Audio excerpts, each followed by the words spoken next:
প্রধানমন্ত্রী তারেক রহমানের সভাপতিত্বে সচিবালয়ের মন্ত্রিপরিষদ বিভাগে চলছে সরকারের চতুর্থ জাতীয় অর্থনৈতিক পরিষদের সভা।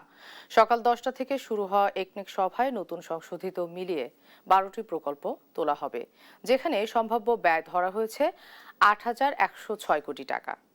অবকাঠামো উন্নয়ন, পানি সম্পদ ব্যবস্থাপনা, স্বাস্থ্য সেবা, তথ্য প্রযুক্তি, স্থানীয় সরকার, বিদ্যুৎ, জ্বালানি, সামাজিক নিরাপত্তা খাতকে গুরুত্ব দিয়ে প্রকল্পগুলো প্রস্তুত করেছে সংশ্লিষ্ট মন্ত্রণালয় ও বিভাগ।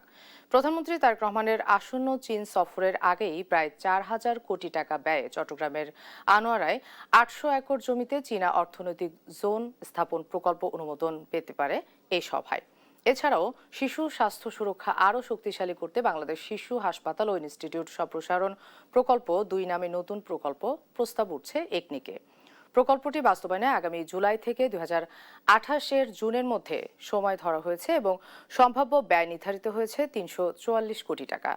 আনোয়ারা, বাঁশখালী, চকরিয়া আঞ্চলিক মহাসড়ক উন্নয়ন, সমন্বিত উপজেলা ভূমি কমপ্লেক্স নির্মাণ, বাংলাদেশ শিশু হাসপাতাল সম্প্রসারণ সহ আরও কয়েকটি বড় প্রকল্প অনুমোদনের জন্য একনিকে উপস্থাপন করা হচ্ছে।